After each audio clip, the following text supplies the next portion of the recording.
சங்கதிர் சொந்தங்கள் அனைவருக்கும் வணக்கம். இது சங்கதிரின் இன்றைய முக்கிய செய்திகள். முதலில் தலைப்புச் செய்திகள். மீண்டும் வரும் மகிந்த ஆட்சியில் பாரிய மாற்றத்தை ஏற்படுத்த உள்ளதாக அதிரடி அறிவிப்பு. மகிந்தவின் மனைவியின் பெயரில் பல கோடி ரூபாய் மோசடி அம்பலமான திடுக்கிடும் தகவல்கள். 21 மாவட்டங்களுக்கு கடும் எச்சரிக்கை. இன்று வெளியில் செல்வதற்கு அவதானம் தேவை என அறிவிப்பு. சங்கதிரூடாக உங்கள் விளம்பரங்களை சரியான வாடிக்கையாளர்களிடம் கொண்டு சேர்க்கின்றோம். இன்று இணையுங்கள். மின்னஞ்சல் முகவரி KATHIR606@gmail.com. உங்களின் அடுத்த வெற்றிகரமான விளம்பர பயணத்தை இன்றே தொடங்குவோம். சிறையில் உள்ள பிள்ளையான் தொடர்பில் வெளியான புதிய தகவல். குருக்கல் மட பகுதியில் இன்னும் ஒரு மனித புதைகுழி. Shocking news. 10,000 இளைஞர்களுக்கு அரிய வாய்ப்பு. இன்றே முந்துங்கள். அரசாங்கம் அதிரடி முடிவு. ஆசிய கண்டத்தின் நிலநடுக்கம். ஜப்பானின் பல பகுதிகளுக்கு சுனாமி எச்சரிக்கை. இலங்கைக்கு ஆபத்தா?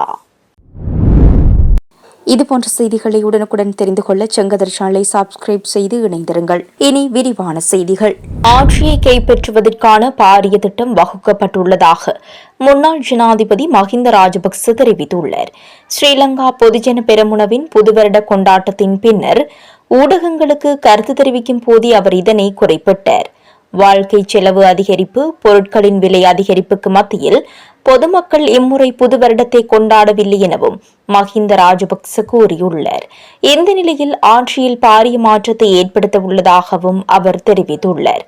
விரைவில் அந்த பாரிய மாற்றத்தை ஏற்படுத்துவதற்கு தாம் தயாராக உள்ளதாகவும் முன்னாள் ஜனாதிபதி மஹிந்த ராஜபக்ச சுட்டிக்காட்டியுள்ளார்.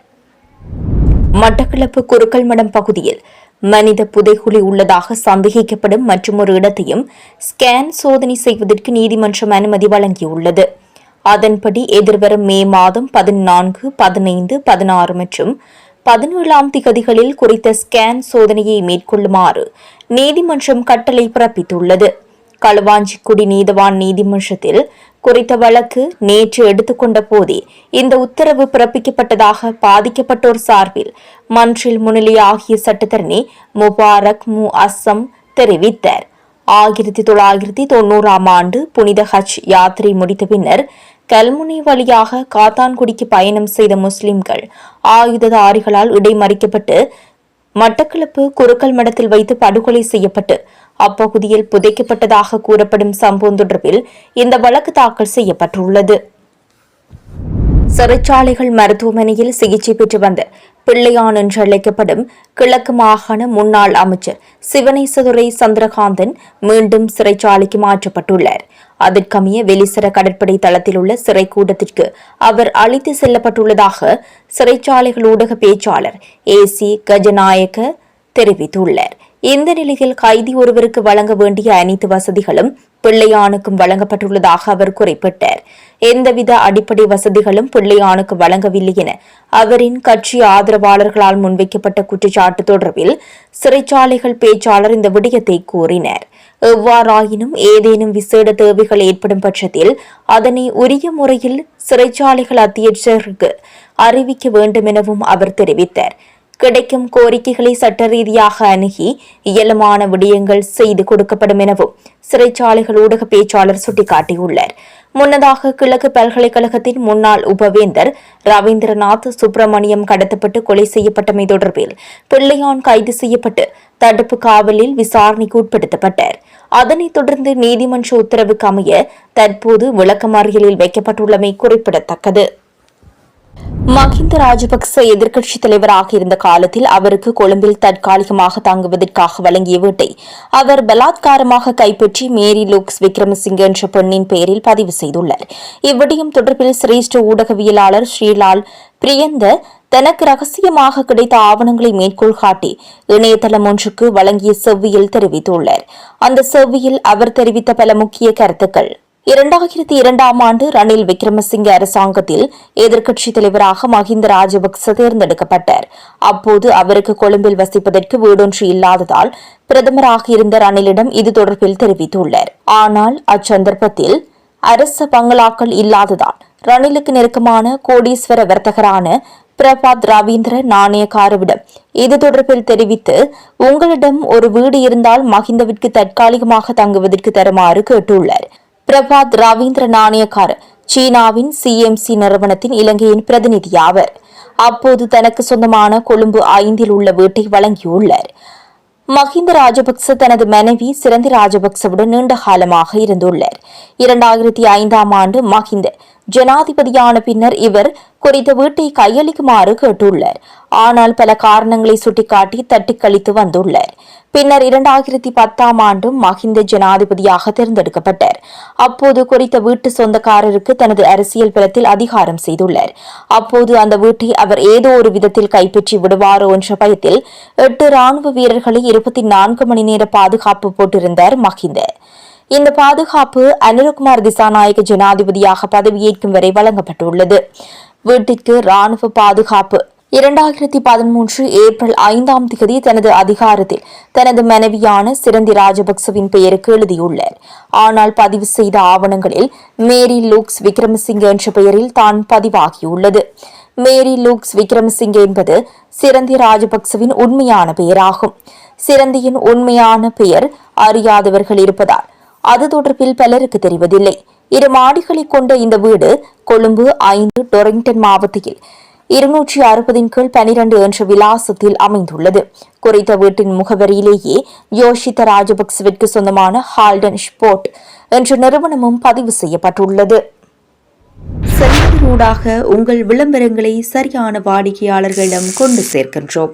இன்றே இணையுங்கள். மின்னஞ்சல் முகவரி KATHIR606@gmail.com. உங்களின் அடுத்த வெற்றிகரமான விளம்பர பயணத்தை இன்றே தொடங்குவோம். இலங்கையின் பெரும்பாலான பகுதிகளில் நிலவும் வெப்பமான வானிலை காரணமாக இன்று மனித உடலால் உணரப்படும் வெப்ப சுட்டல் அவதானம் செலுத்த வேண்டிய மட்டத்திற்கு அதிகரிக்கும் என வளிமண்டலவியல் திணைக்களம் எச்சரிக்கை விடுத்துள்ளது. வடக்கு, வடமத்திய, வடமேல், மேல் சப்ரகமுவ, தெற்கு மற்றும் கிழக்கு மாகாணங்கள் உள்ளிட்டவற்றுடன் மொனராகலை மாவட்டத்தில் உள்ள சில இடங்களில் வெப்பம் கணிசமாக உயரும் என எதிர்பார்க்கப்படுகின்றது. வெப்ப சுட்டன் அவதானம் மட்டத்தில் இருக்கும் போது நீண்ட நேரம் வெயிலில் இருப்பதன் மூலம் உடல் சோர்வு ஏற்படலாம். தொடர்ந்து கடினமான பணிகளில் ஈடுபடுபவர்களுக்கு வெப்பத்தினால் ஏற்படும் தசைப்பிடிப்புகள் ஏற்படக்கூடும் என எச்சரிக்கப்பட்டுள்ளது. இதனால் முன்னெச்சரிக்கை நடவடிக்கையாக தாகம் ஏற்படாவிட்டாலும் போதுமான அளவு தண்ணீர் குடிக்கவும், முடிந்தவரை வெளியில் செல்வதை தவிர்த்து நிழலான இடங்களில் தங்கவும், வயது முதிர்ந்தவர்கள் மற்றும் சிறுவர்கள் குறித்து விசேட அவதானம் செலுத்தவும், மென்மையான வெளிநிற ஆடைகளை அணியவும் அறிவுறுத்தப்பட்டுள்ளது. கட்டுமான துறையில் ஏற்பட்டுள்ள பாரிய தொழிலாளர் பற்றாக்குறைக்கு தீர்வாக இலங்கை ராணுவத்தின் கீழ் 10,000 கட்டுமான பணியாளர்களுக்கு பயிற்சி அளிக்க அரசாங்கம் நடவடிக்கை எடுத்துள்ளதாக வீடமைப்பு, நிர்மாணத்துறை மற்றும் நீர்வளங்கள் அமைச்சு தெரிவித்துள்ளது. இது தொடர்பாக பிரதி அமைச்சர் DB சரத் கருத்து தெரிவிக்கையில், கட்டுமான நிறுவனங்களுடன் தற்பொழுது ஆலோசனைகள் முன்னெடுக்கப்பட்டு வருவதாகவும், கட்டுமான பணியாளர் என்ற பதவியை ஒரு அங்கீகரிக்கப்பட்ட உத்தியோகபூர்வ தொழில் வகையாக தரப்படுத்துவதற்கான நடவடிக்கைகள் எடுக்கப்பட்டு வருவதாகவும் குறிப்பிட்டார். தற்பொழுது இத்துறையில் சுமார் 7,500 வெற்றிடங்கள் காணப்படுகின்றன. ஆரம்பத்தில் வெளிநாட்டு பணியாளர்களை கொண்டுவர திட்டமிடப்பட்ட போதிலும் தற்போது உள்நாட்டு இளைஞர்களை கொண்டே அந்த தேவையை பூர்த்தி செய்ய அரசாங்கம் தீர்மானித்துள்ளது. இத்திட்டம் முக்கியமாக உயர்தர பரீட்சையை முடித்துவிட்டு மேலதிக திட்டங்களின்றி வீட்டில் இருக்கும் இளைஞர்களை இலக்கு வைத்துள்ளது. தகுதியானவர்களை தேர்ந்தெடுப்பதற்கான விழிப்புணர்வு திட்டங்கள் மற்றும் நேர்முக தேர்வுகள் தற்பொழுது நாடளாவிய ரீதியில் முன்னெடுக்கப்பட்டு வருகின்றன. கட்டுமான துறையில் இளைஞர்கள் இணைவதற்கு தயங்குவதற்கான முக்கிய காரணம் அத்துறையில் காணப்படும் நிலையற்ற வேலைவாய்ப்பு என பிரதி அமைச்சர் சுட்டிக்காட்டினார். ஒரு நிறுவனத்தின் ஒப்பந்தம் முடிவடையும் போது பணியாளர்கள் வருமானமின்றி இருக்கும் நிலை ஏற்படுகின்றது. ஆனால் இந்த திட்டத்தின் கீழ் அவர்களுக்கு ஒரு நிலையான ஊதியம் வழங்கப்படும். அத்துடன் அவர்களுக்கு சீருடைகளும் வழங்கப்படும். இது அவர்கள் செய்யும் தொழிலுக்கு ஒரு கௌரவத்தையும் சமூக அங்கீகாரத்தையும் கொடுக்கும் என தெரிவித்தார். சமீபத்தில் ஏற்பட்ட டிட்வா சூறாவளியினால் பாதிக்கப்பட்ட மக்களுக்கான வீடமைப்பு திட்டங்களை அரசாங்கம் ஆரம்பித்த போது கட்டுமான பணியாளர்களுக்கான தேவை அதிகரித்தது. இந்த சந்தர்ப்பத்திலேயே இத்துறையில் நிலவும் பாரிய ஆள் பற்றாக்குறை வெளிச்சத்திற்கு வந்தது. இதனை நிவர்த்தி செய்யவே இந்த துரித கால பயிற்சி திட்டம் வடிவமைக்கப்பட்டுள்ளதாக தெரிவிக்கப்பட்டுள்ளது. ஜப்பானின் வடகிழக்கு கடற்கரையில் 7.7 மெக்னியூட் அளவிலான நிலநடுக்கம் ஏற்பட்டதை அடுத்து சுனாமிக்கான எச்சரிக்கை விடுத்துள்ளது. இவாடி மற்றும் ஹொக்கைடோ மாகாணங்களுக்கு சுனாமி எச்சரிக்கை விடுக்கப்பட்டுள்ள நிலையில் பல கடுகதி தொடருந்து சேவைகள் இடைநிறுத்தப்பட்டுள்ளன. வடக்கு இவாடி மாகாணத்தில் உள்ள மியாகோ துறைமுகத்தில் ஆரம்பத்தில் 16 அங்குல உயரமான அலை பதிவு செய்யப்பட்டது. எனினும் ஜப்பானிய வானிலை ஆய்வு மையம் 10 அடி உயரத்திற்கு அலைகள் எழக்கூடும் என கணிப்பீடு செய்திருந்தது. எவ்வாறாயினும் தற்போதைய நிலவரப்படி அந்த பகுதியில் உள்ள அணுமின் நிலையங்கள் வழமை போல இயங்குவதாக சர்வதேச ஊடகங்கள் செய்தி வெளியிட்டுள்ளன. கடந்த 2011ஆம் ஆண்டு 9 மெக்னியூட் அளவிலான நில அதிர்வு பல்லாயிரக்கணக்கானவர்களின் உயிர்களை காவு கொண்ட நிலையில் தற்போதைய சூழலில் மக்களை துரித கதியில் உயரமான இடங்களுக்கு செல்லுமாறு அரசாங்கம் வலியுறுத்தியிருந்தது. அதேவேளை ஜப்பானிய புள்ளி விவரங்களுக்கு அமைய மெக்னியூட் அளவில் 7 அல்லது அதற்கு மேற்பட்ட அளவிலான நில அதிர்வுகள் சுமார் 16 மாதங்களுக்கு ஒருமுறை ஏற்படுகின்றது.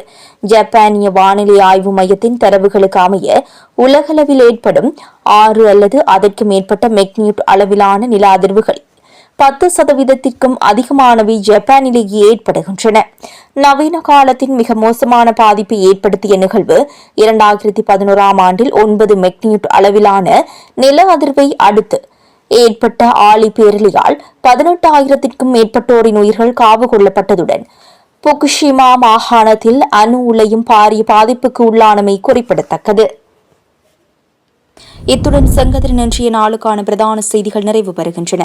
எமது அடுத்த பிரதான செய்திகளை நாளை எதிர்பாருங்கள்.